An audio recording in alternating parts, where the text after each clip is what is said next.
स्थित जगन्नाथ मंदिर में देश विदेश से लाखों श्रद्धालु दर्शन के लिए आते हैं और यह हर साल निकलने वाली रथ यात्रा की तो बात ही निराली है। ये विश्व भर में प्रसिद्ध है। लेकिन मित्रों, क्या आप इस मंदिर की स्थापना और पौराणिक इतिहास के बारे में कुछ भी जानते हैं? अगर नहीं तो आज की वीडियो में हम आपको घर बैठे बैठे ही सुनाएंगे भगवान जगन्नाथ के इस मंदिर की अलौकिक कथा। मित्रों, बहुत समय पहले की बात है। मध्य भारत में मालवा नामक का एक राज्य हुआ करता था, जिसके राजा इंद्रद्युम्न थे।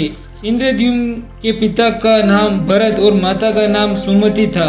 ऐसा माना जाता है कि राजा इंद्रद्युम्न भगवान विष्णु के बहुत बड़े भक्त थे और उनके मन में यह इच्छा रहती थी कि किसी तरह उन्हें भगवान विष्णु के साक्षात दर्शन हो जाए, बस उनका जीवन सफल हो जाएगा।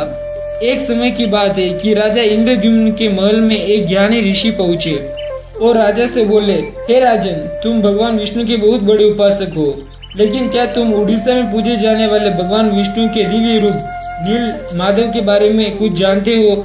ऋषि के मुख से ऐसी बात सुनकर राजा इंद्रद्युम्न बोले, हे ब्राह्मण, मैं तो इस विषय के बारे में अब तक अज्ञानी रहा हूँ, परंतु कृपया करके बताइए कि मेरे आराध्य देव के इस रूप को उड़ीसा में कहाँ पूजा जाता है?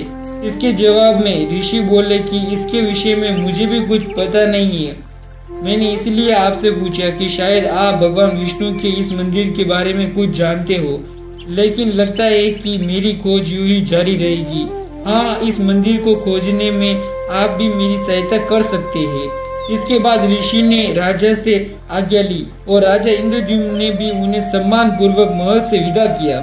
इधर जब ऋषि चले गए तो राजा इंद्रद्युम्न ने अपने मुख्य पुजारी विद्यापति को यह आदेश दिया कि वह उड़ीसा जाए, उस जगह का पता लगाए जहां भगवान विष्णु के दिव्य रूप नीलमाधव की पूजा की जाती है।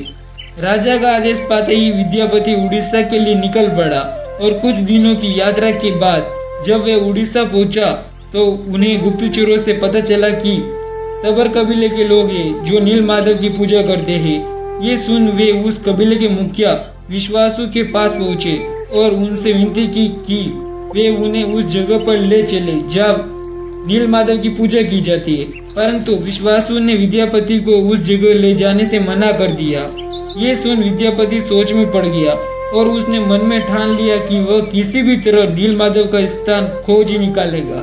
फिर क्या था, कुछ समय वही रहने के बाद विद्यापति को यह ज्ञात हो गया कि सबर कबीले का मुखिया विश्वासु ही नीलमाधव का उपासक है और उसने भगवान की मूर्ति को किसी गुफा में छिपा रखा है। लेकिन विश्वासु था कि अपने फैसले से टस से मस नहीं हुआ। विश्वासु की एक बेटी भी थी जिसे विद्यापति को प्रेम हो गया और कुछ समय बाद उसने मुखिया की बेटी से विवाह भी कर दिया। इसी तरह कुछ समय बीता। फिर उसने एक दिन अपनी पत्नी से कहा कि वे अपने पिता से बोले कि वे मुझे नीलमाधव के दर्शन करा दे। मुखिया की बेटी ने भी अपने पत्नी धर्म का पालन करते हुए अपने पिता से विनती की कि वे उसके पति विद्यापति को नीलमाधव भगवान के दर्शन करा दे। बेटे की बात सुन विश्वासु भी तैयार हो गया, परंतु उसने एक शर्त रखी कि विद्यापति को आंखों पर पट्टी बांधकर ही उसे वहां ले जाया जाएगा। विद्यापति शर्त मानते हुए वहां जाने को राजी हो गया। शर्त के अनुसार अगले दिन विद्यापति की आंखों पर पट्टी बांधकर मुखिया उसे नीलमाधव की मूर्ति के पास ले गया। लेकिन विद्यापति बहुत चालाक था। वो रास्ते को याद रखने के लिए राह में छोटे छोटे कंकड़ फेंकता चला गया और दर्शन करने के बाद वापिस लौट आया।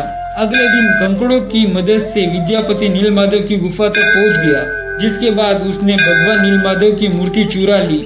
वह अपने राजा को लाकर दे दी। उधर जब विश्वासु को इस बात का पता चला कि उसके आराध्य देव की मूर्ति चोरी हो गई है, अपने भक्त के दुख को देख भगवान गुफा में लौट गए। साथ ही उन्होंने राजा इंद्रद्युम्न को साक्षात दर्शन दिए और वादा किया कि वे एक दिन उनके पास जरूर लौटेंगे, लेकिन शर्त है कि वह उनके लिए विशाल मंदिर का निर्माण करवाए। राजा ने एक भव्य मंदिर भी बनवा दिया और फिर भगवान विष्णु को मंदिर में विराजमान होने को कहा। भगवान ने उत्तर दिया कि तुम मेरी मूर्ति बनाने के लिए समुद्र में तैर रहा लकड़ी का एक बड़ा टुकड़ा उठाकर लाओ जो पुरी के समुद्र में तैर रहा है। राजा के सेवकों ने उस पेड़ के टुकड़े को तो ढूंढ लिया, लेकिन वो सब लोग मिलकर भी उस पेड़ को उठाने में सक्षम नहीं थे। तब राजा को समझ आ गया कि भगवान के भक्त विश्वासु की सहायता लेनी होगी। सब हैरान रह गए जब विश्वासु ने अकेले ही उस लकड़ी को उठा दिया। इसके बाद राजा के शाही कारीगरों ने लाख कोशिशों की, लेकिन कोई भी लकड़ी में एक छेद तक नहीं कर पाया। तब तीनों लोगों के कुशल कारीगर भगवान विश्वकर्मा एक बूढ़े व्यक्ति का रूप धरकर वहां आए। उन्होंने राजा को कहा कि वह नीलमाधव की मूर्ति बना सकते हैं, लेकिन उनकी एक शर्त है, वह 21 दिन में मूर्ति बनाएंगे और अकेले में बनाएंगे। वह भी उन्हें मूर्ति बनाते समय नहीं देख सकता। राजा ने उनकी शर्त मान ली। इसके बाद कई दिनों तक मंदिर के अंदर लोगों को आरी, छेनी, हथौड़ी की आवाजें आने लगी। फिर 15 दिन बाद राजा इंद्रद्युम्न की रानी गुड़ीचा खुद को नहीं रोक पाई और जब वह मंदिर के दरवाजे के पास पहुंची तो उसे कोई आवाज नहीं सुनाई पड़ी। वे घबरा गई। उसे लगा कि बूढ़ा कारीगर मर गया है। उसने राजा को इस बात सूचना दी। अंदर से कोई भी आवाज नहीं सुनाई दे रही है। राजा भी डर गया और शर्तों को नजरअंदाज करते हुए उसने मंदिर का दरवाजा खोलने का आदेश दिया। जैसे ही कमरा खोला गया तो बूढ़ा व्यक्ति गायब था और उसमें 3 अधूरी मूर्तियां पड़ी मिली थी। भगवान नीलमाधव और उसके भाई के छोटे छोटे हाथ बने थे, लेकिन उनकी टांगे नहीं बनी थी, जबकि सुभद्रा के हाथ पांव बनाए ही नहीं गए थे।